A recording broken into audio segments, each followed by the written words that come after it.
gut feelings and red flags. Here is what you need to know about trusting your instincts in a patriarchal dating pool. Welcome back to Stay at Home Feminist. Your soft girl era starts here along with the fall of the patriarchy. I'm your host, CC Binx. And today we are talking about those moments where you know something feels off, but you ignore it anyways. Women's intuition, if you will. We're talking about that gut feeling that you silenced, that red flag that you painted pink. We've all done it. And we're diving into why women have been conditioned to not trusting their instincts and maybe even figuring out how to get some of that power back. Remember to like, comment, subscribe, do all the things. We are a new show and we want to know how you're feeling about us. And if you want to comment any topics you'd like me to talk about, I'm all ears. So let me know.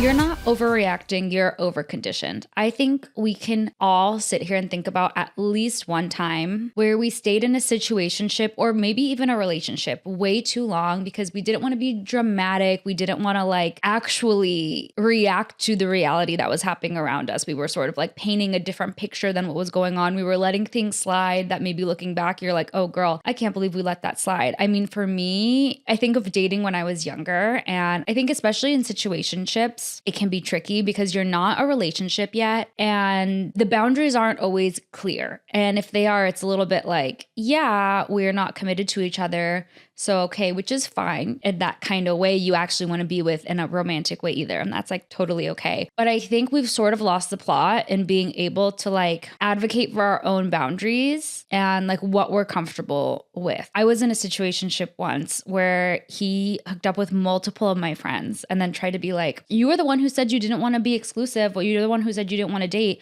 So why are you mad that I'm moving like this? And it's okay, maybe use your better judgment. Just because I don't want to be your girlfriend doesn't mean that I'm okay with sharing you with my friends. Also, these were horrible friends. So that's a whole other thing. So yeah, I think men like to act just because you don't have a label on things, they can move crazy. They can move mad, as they say in Love Island, UK. So all that to say is we've all been there. No shame in the game. That life is living and learning. It is what it is.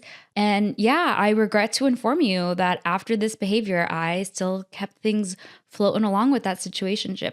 I think that's the tricky thing about situationships that no one's mentions is that it can feel sort of like a safe place, even though it's super toxic, to have this person that you know is there, but you don't have to commit to a future relationship with them, but you have them there and there's something comforting that you keep going back to.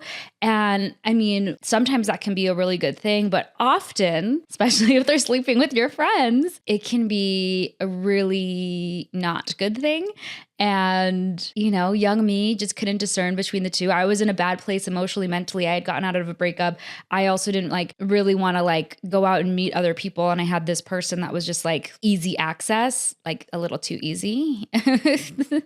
And yeah, stuck around in something way longer than I should have. And I think we've all been there. No regrets, you live and you learn. And also just here letting everyone know that you are allowed to have feelings. I think for me, when I was in situationships, I felt because we weren't in a relationship, I wasn't allowed to have opinions on what they were doing outside of our situationship. And that's not true. Just because you don't want to put that boyfriend girlfriend label on it. In this case, I was the one who didn't want to put the boyfriend girlfriend label on because I had just come out of a relationship and I was my head wasn't screwed on and I knew that. So just because you don't want to put a label on things doesn't mean you have to put up with whatever the person wants to do. You know what I'm saying? I think that's the point I'm trying to make. And if I'm honest, I think this was during a time in my life where I was really falling into a cool girl trap with things. We've talked about that before on this show, my reformed pick me ways. And I think I just really didn't want to be dramatic. Again, I was in a pretty rough spot personally. And I think we've all been there where it's where you don't feel deserving or you don't feel good. You allow people to treat you worse because you're feeling bad about yourself. So I think there was a lot of that baked into it too. But all that to say is you're not overreacting. You're overconditioned. Society wants women to feel they can't ask for anything. Society wants us to think that like a little crumb of attention is like a meal that should be making us full. And like, no, it's a crumb. It's a crumb. We talked about that on last week's episode. So like that's sort of the precursor to this week's episode. So if you haven't watched that, I suggest you do. But anyways, one thing I wish I would have been able to discern earlier, and one way I see like women and girls like super conditioned by the patriarchy, is to romanticize red flags. So when walking into a situation, I implore you to ask, is this romantic or is it a red flag? I think the easiest sort of example to point to for this is being love bombed. Love bombing is crazy because it mimics intimacy while simultaneously overriding someone's boundaries. Like, raise your hand if you've been love bombed. It's crazy. I was love bombed once, and it was like a quick weekend thing. Someone who was like in town where I was living. And like, I look back and I'm like, you did like not need to love bomb me to like get what you wanted out of me and then ghost me. Like, that is such crazy behavior that men do that. I'm like, we could have had the same weekend we had without you love bombing me, and like we would have still had a good time. Like, you didn't have to love bomb me. Like, love bombing is so insane and it's so crazy. And until you've been love bombed, you don't realize how confusing and harmful it is. I saw like a joke online once and I was like, unfortunately, this resonates, is that like the joke that I saw was like, I'm so easy to love bomb because I'm like, yeah, I am the best. Yeah, I am amazing. Like, yeah, I am so easy to fall in love with. And I think like every time I've been love bombed, I've been like, yeah, I am lovable. I'm super lovable. It makes sense that you have this strong reaction to me, you know? Like, it didn't raise any red flags for me that they were love bombing me, because I was like, I would fall in love with me on site too, you know? And so it was a little hard for me to discern. So maybe that's something I got to look into. But let me know if you've had the same reaction to being love bombed, where it's like, I couldn't even tell, because I feel like that's a normal reaction to me, is to fall in love with me immediately. But yes, love bombing is the patriarchy in a tuxedo, bringing you roses and flowers or whatever, like grand declarations, giving you some like, you're the one, you're who I've been looking for my whole life energy, even though they don't know your last name yet. It's not love, it's manipulation. It might be a cutesy dootsy manipulation and it might feel good sometimes, but it is manipulation. Don't fall for it. And I think like I talk so much about like unlearning your inner pick me, and the less pick me energy you have, the harder you are to love bomb. The more you are a little like eyebrow, I can't do it, but like eyebrow raise someone coming in so hot because you're like, whoa, we just met. That's kind of like, I don't want to say the normal reaction. That's a healthy reaction to love bombing. But if you're living in this little pick me world, which like some of us can't help to, and someone loves bomb you, you're like, oh my God, finally someone who gets it, you know, which like two things can be true. It's like not black and white, but just saying that this is like all in the tool belt of the patriarchy, trying to get women to just be like running or waiting or whatevering for a man's approval. So when someone loves bombs you, you can like accept it so easily because you're like, finally, this is what I've been training for my whole life. Let me lock this man down. But he's like using the patriarchy against you. Are you picking up what I'm putting down? I feel like I'm not explaining it that well, but you get me. You get me. So if he's texting you 24/7 or calling you wifey after like one date, or talking about your future babies like when you've just met, these are all red flags. This is not cutesy dootsy. And even though you are that and someone should fall in love with you on site, like that's weird behavior. That's weird behavior. And even if someone falls in love with you on site, they should have like healthy indications to not just go like goo goo gaga right away. And again, this is why I'm like patriarchy about this, because women are taught through like rom-coms and Disney movies and whatever, like this love at first sight thing. So we're sitting here being like told over and over again that like your worth is like locking down a man and being wanted by a man and all of these things. And then at the same time, we're also taught like real beautiful romantic love is love at first sight. So when someone love bombs you, you're like, perfect. This is what every single Disney movie told me my love story would be like. But no, you're getting got. You're getting got by the patriarchy again, my girls. So yeah, this is, I guess, just our lesson in harm reduction from the patriarchy in the dating pool. Don't mess with anyone who's love bombing you, even if it's warranted. Even if it's warranted, it's toxic. Another like thing people who love bomb do often is if you like don't match their energy right back, they're sort of like, oh, you're so cold. Oh, you're so distant. And it's like, no, I just don't fall in love after 30 seconds of knowing someone. So if you feel guilty for wanting to slow things down, or you feel like guilty for having boundaries, that's a sign that this person is like pushing your boundaries in a way that probably isn't healthy. And I think that's what's hard about dating, is this like illusion of chemistry. Like there's so many like rush of endorphins and feelings when you meet someone, like anxiety, excitement, like all of these things, it can be really hard to discern like what is happening. Like, unfortunately, for some of us, adrenaline and attraction can feel the same. And both of those are like feelings that get you kind of high. So like it can be hard to discern. We've all been there. But, you know, just remember the patriarchy is in your dating pool and it's up to you to protect yourself from that because men are not going to do that. Men are not. And we've talked about this in other episodes too, where it's like, it's also like you need to meet yourself where you're at, kind of like the story I was saying before, where it's like I was emotionally or like mentally in a bad space. So like no wonder I was like in unhealthy situationships where I wasn't being treated as maybe like up to my standards, you know? I think that's true also in dating when you're dating someone who like doesn't treat you well and you like chase that from them or you like keep going after that. Like I think now it's becoming more normalized for women to be like, I know my worth. Boom. Like if you're not going to text me back, I'm out, which like love that for you. Sprinkle, sprinkle. But too often, and again, I've been a victim of this myself or a perpetrator of this. I don't know, tomato, a little bit in this situation. But like if you are dating a guy who like shows up late or takes forever to text back or, you know, just isn't super engaged, often women like kind of chase that because it's like the chase of it that they want. Like they don't want it to be easy. They want like the drama of it. They want, and again, like that patriarchal conditioning of like, if you can get this guy that's hard to get, that's even like better. So yeah. Another red flag that has been super duper romanticized is like what I like to call the fixer upper effect and why so many women are drawn to emotionally unavailable men or equally as bad emotionally stunted or underdeveloped men. Ladies, we are not born wanting to rehab broken men. This is a learned behavior. It's like the patriarchy hands us a hammer and is like, make him lovable. There you go fix him. Like, hate to see it. You may have experienced this or seen someone experiencing this. I think one of the ways that this shows up the most is like rationalizing red flags with things like he's been through so much or like he's been hurt before, he just doesn't know how to express himself. It's like making excuses for someone. While I really believe that you should be compassionate and tolerant towards people and like it is true, like if someone's gone through something hard that like you should show compassion for them, and also like no matter what someone's going through, like they don't have the right to treat you poorly. Do you know what I mean? And I think women have been taught to like carry the burden and also to like shepherd men to become better. Think about when you're a girl and a boy pulls your pigtails on the playground or like pushes you or whatever, like your teacher, your mom, your caregiver, whoever will be like, oh, he just likes you. Like that's just his way of showing you attention or whatever it is. And then you're asked to like put up with it and be patient for it. Like that's a random example, but you know, you get the gist that I'm trying to say. It's like women and girls are taught to just make so many allowances for men. And more than that, we're conditioned to like coach them into being humans. And so it's no wonder so many adult women end up going for these like shady ass men thinking like, I can change him. I can fix him. It's 2025. Let's not and say we did.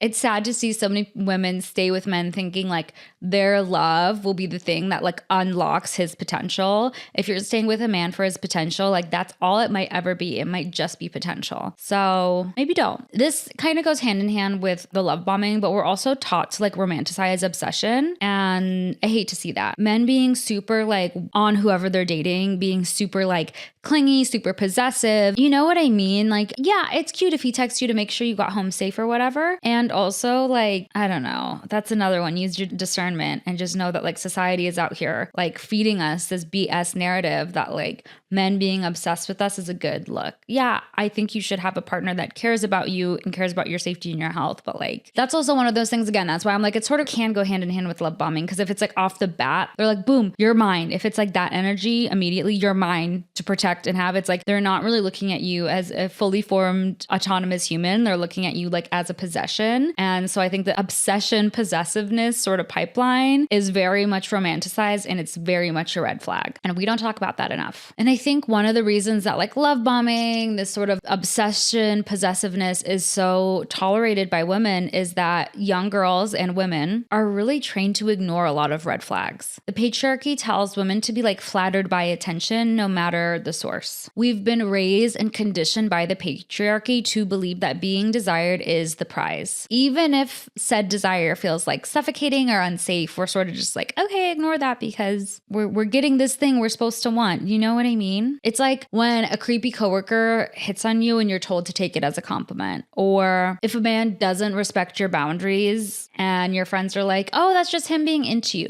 We see it so often in so many ways. But when you're conditioned by society to be like, no, your whole goal in life is like to get attention from men, you're then also in the same vein taught to like accept attention from men. And just, everyone wants to be desired, wants to be loved, wants to have healthy relationships, whatever. Not everyone, but you know what I'm saying. People, generally speaking, want that. And I'm not saying don't have that. What I am saying is it can be really dangerous when you haven't unlearned your internalized misogyny and these pick-me natures, or if you have a friend group who hasn't done that, because then you're lacking the support within yourself or your friend group or whatever to be able to have this discernment of what is okay and what isn't when it comes to how you want to navigate the dating pool. And we just don't talk about enough that like the patriarchy is a huge part of the dating process. And I mean, we see it with like the male loneliness epidemic, where it's like, is that an epidemic, or have men just not been able to like ride the wave that's happening in society and like the changes that's happening where women like don't want to be treated like objects or don't want to be treated like poorly or whatever. And so women have learned to just be like, all right, then I'm just going to be on my own. And it's hard out there for single women who like want to have a partner, but like the slim pickings, and men aren't keeping up with, men are like all getting sucked down the alt-right pipeline seemingly, and women are like becoming more independent and don't need men.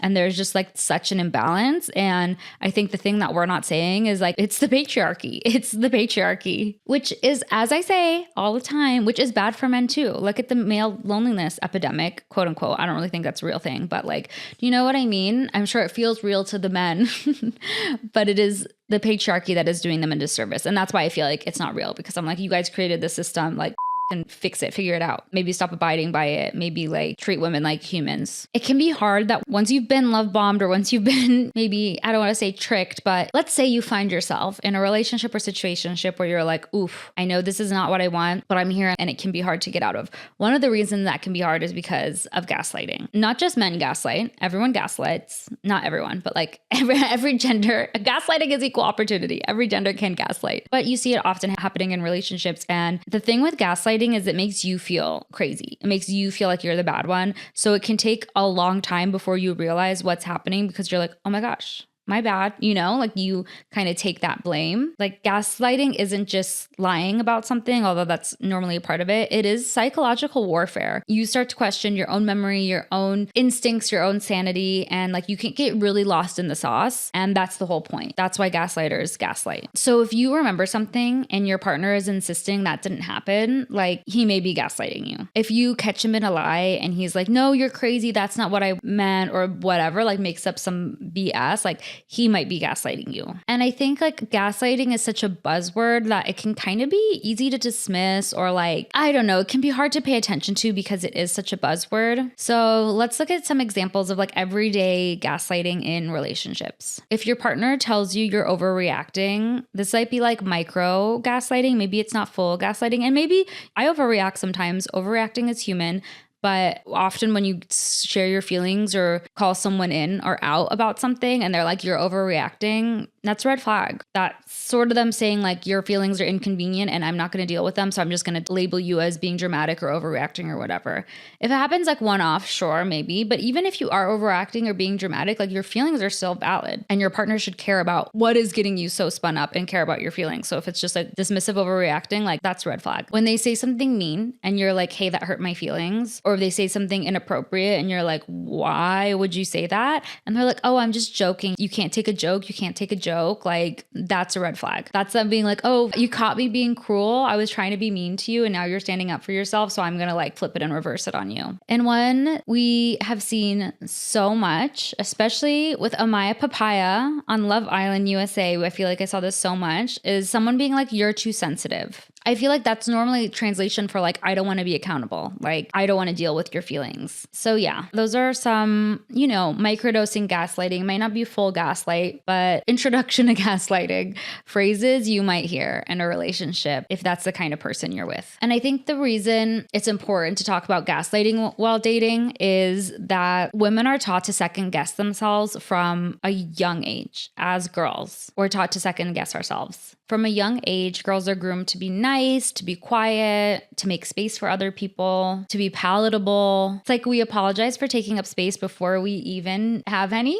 to take up. And when you've been conditioned to be this way, it can be really easy to doubt your truth or to doubt your feelings, to doubt your instincts. So if you take one thing away from this episode, like if you want to spot red flags, you need to like figure out a way to connect to yourself and your woman's intuition and like trust your gut instincts. That's something I'm still working on. And I find like I actually do have really good instincts, but I've really abandoned them a lot because I've wanted to see the best in people. And the older I get, the more like situations come to a head. And I'm like, dang, if I would have just listened to myself like 3 years ago, like I could have saved myself all of that mess. But I wasn't ready to see it then. And I wasn't ready to listen to my instincts. Unfortunately, the patriarchy needs women to doubt their instincts, to doubt their intuition, so the patriarchy can stay in power. When we're questioning ourselves and we're not trusting ourselves, that's one way to keep us small. If we're gaslighting ourselves, like we don't need someone else to gaslight us. Like we're doing the work for the person who wants to gaslight us and for like the patriarchy in itself. If you can't stand in your power and own your power, like that is intentional. The patriarchy has raised you to be that way. So now is the time more than ever to start taking back your power and like finding out what your needs are,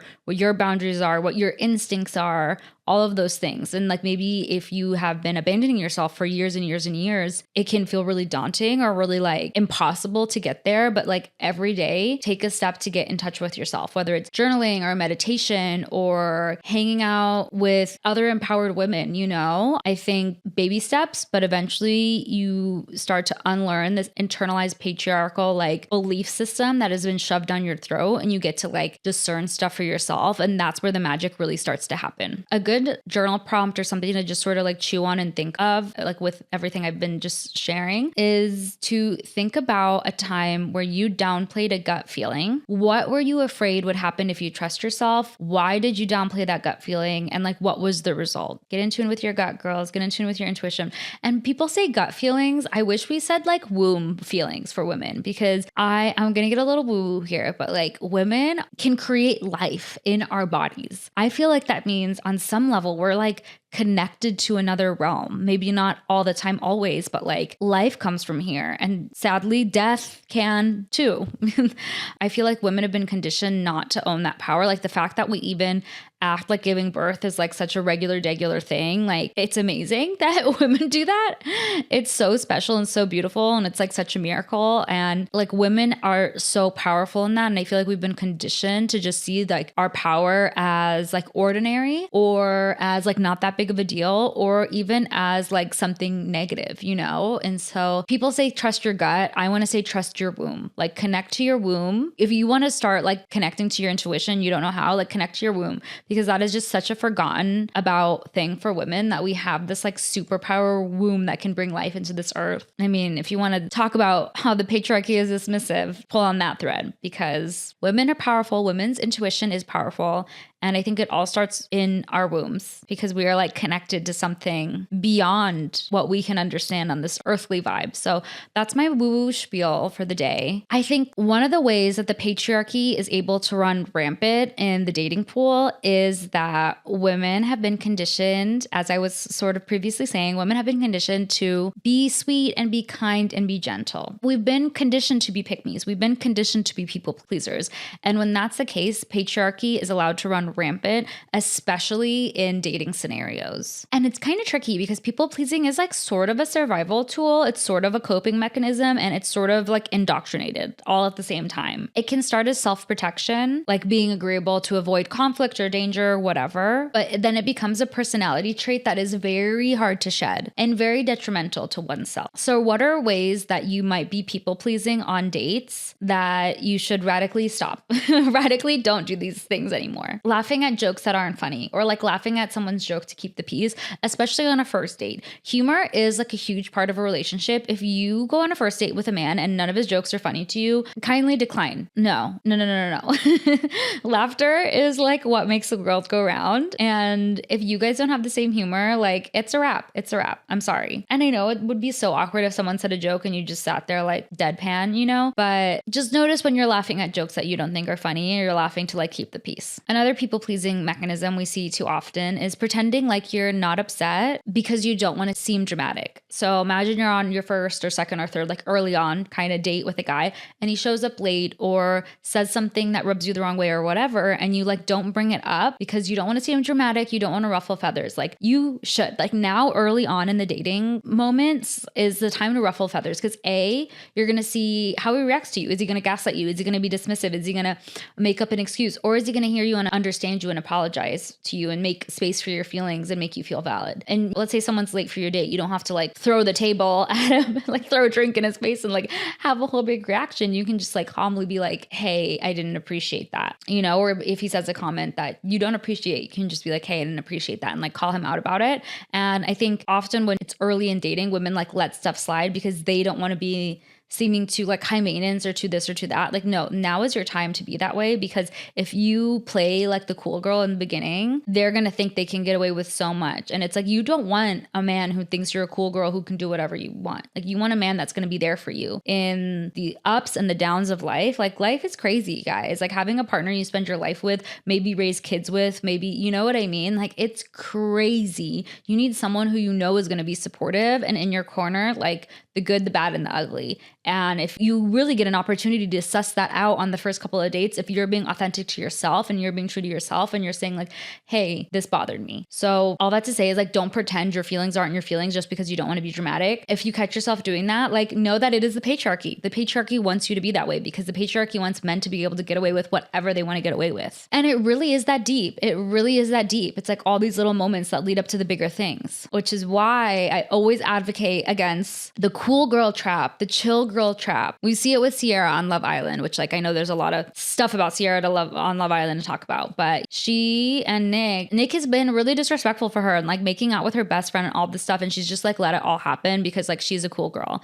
I love that part where Iris is like, oh yeah, you're a cool girl, whatever, but like that's weird, and she's just sort of like, I don't know how to feel about it because you're right, but she just wants to be the cool girl. And okay, that's all I'm gonna say about Sierra from Love Island, because I know that there's a lot of other things going on that should be a more important part of the conversation. But anyways, the chill girl trap, the cool girl trap. Being a chill, cool girl is often code for like, I don't have needs. And what a crazy way to set up a foundation of your relationship by trying to act like you don't have needs, wants, boundaries, desires, intentions. Like, I think that is one of the ways the patriarchy does the most harm in the dating pool, is like by working through you as a woman, by being like too cool to have like wants, needs, desires, boundaries, intentions. Like A, it takes away your autonomy. B, it like helps men navigate the dating pool as if you are like other, you know, an object, an accessory, you know, not a real person with real feelings that really matter and that are valid. So don't play into the cool girl trap. It's a trap. It's a trap. So if he cancels plans or he's late or whatever on one of the first dates, like don't act cool. It is a trap. Don't be chill about it. It is a trap. And maybe he, on some level, is like testing you to see what he can get away with. So if he does something that hurts your feelings, even if it's early on, even if he doesn't owe you anything because you're not in a relationship or this is not, like, he still owes you respect. And being a cool girl who lets a man get away with whatever he wants or do whatever he wants, like that's not going to help you in the short term.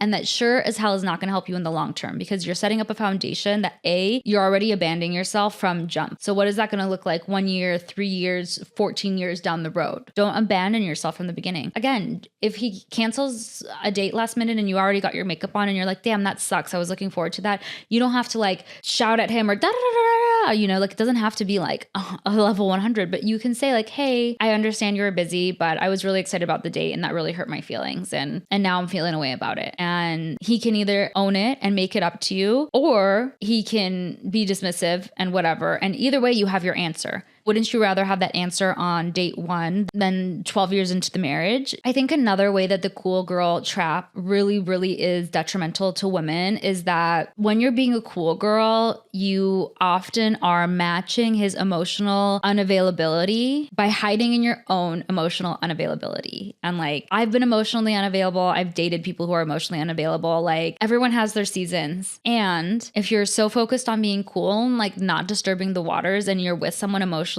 unavailable and that's not going to be enough for you, again, like, why are you starting this relationship out on a foundation where you're abandoning yourself? Don't do it. Don't be the cool girl. Be the high maintenance girl, because life is turbulent. So why are you trying to like be the calm water? He should be your support. I mean, you can both be each other's support, but if you're setting it up on this foundation of like, I have no needs, he's going to be shocked when he finds out you are a human with needs. So don't start relationships and dating off by abandoning yourself and your needs, by falling into the cool girl trap.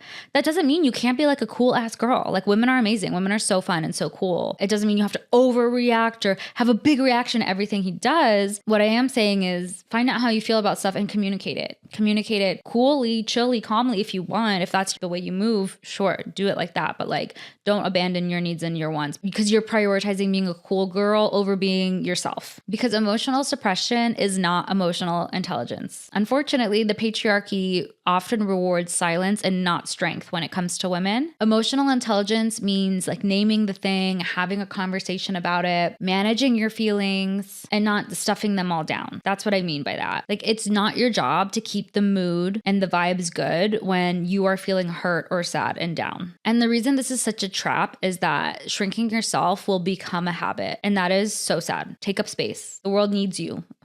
The world needs you, girl. But the chill girl trap, the cool girl trap, like it kind of conditions you to stop asking for what you need, to forget about what you want, to forget about like life on your terms. You become a version of yourself that exists for someone else's comfort. That does not sound sustainable or healthy or happy to me. If keeping the peace means betraying yourself, that is not keeping the peace. That's very harmful, actually. So we've talked about a lot of the don'ts or a lot of the like red flags and things to be aware of in the dating pool that is the patriarchy, swimming in that patriarchal pool. If you've been taught to abandon yourself for so long, where do you start with building trust within yourself and then with others? Because it all starts here first. Number one, first and foremost, your intuition is not drama, it's data. Listen to what your gut is saying. Listen to what your womb is saying. Listen to your intuition. That's not you being anxious or dramatic. It can be, you know, sometimes like I'm an anxious girl and sometimes I'm like, is this real or is this anxiety? Because a lot of the problems I have are not things that come to fruition. They're all like in my head. Not all, but you know what I mean.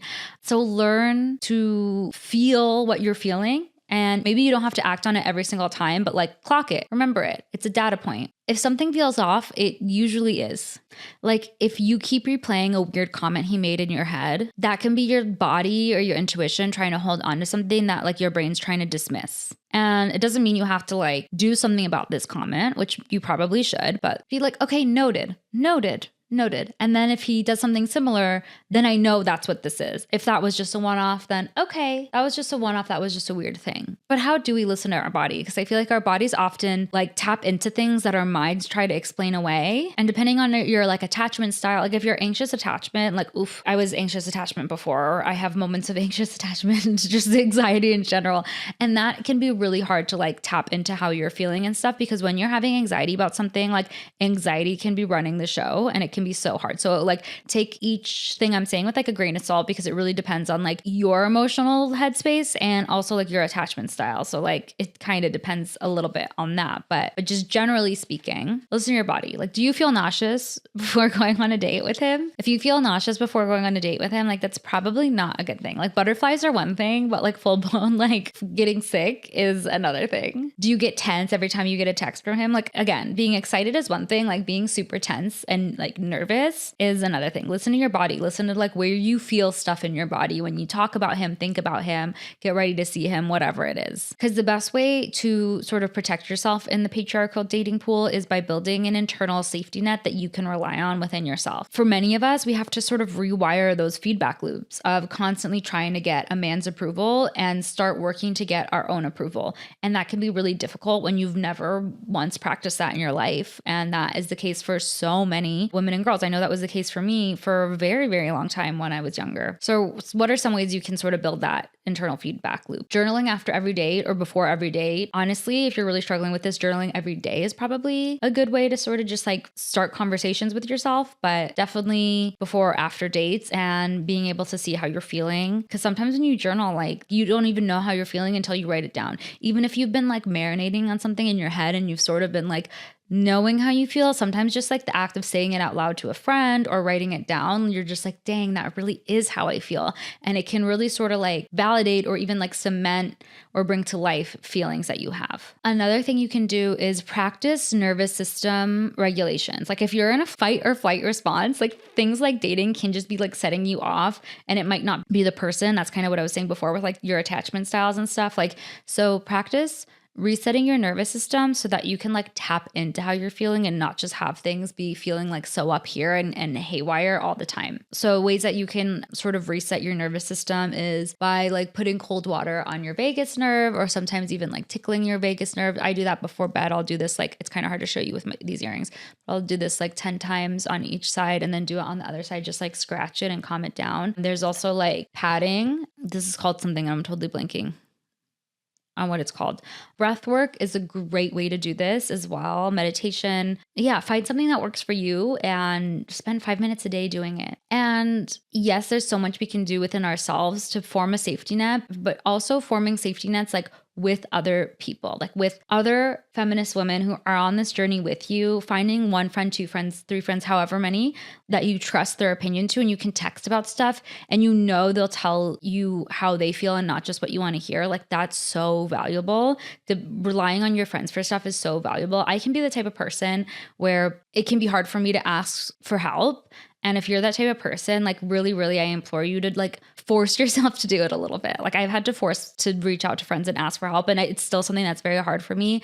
But if you sort of have at least one person that you can go to bounce ideas off with, or talk things through or whatever, like it can really, really be so illuminating and really, really help expand that sort of like safety net for yourself. So in conclusion, learn to trust your feelings, your discomfort, your whatever, more than his excuses or his BS, because you know deep down, maybe you just need to get better at knowing that you know. Thank you for joining this episode of Stay at Home Feminist. You're not too much, you're not too dramatic, and you're not imagining it, okay? Share this with your group chat. Share this with that one friend who always minimizes herself to keep a guy. Like, comment, subscribe, do all the things. I'm looking forward to seeing you next week. And in the meantime, embrace your soft girl era, my loves. And remember that if something feels off, it probably is. Okay? Mwah. See you next week. Bye.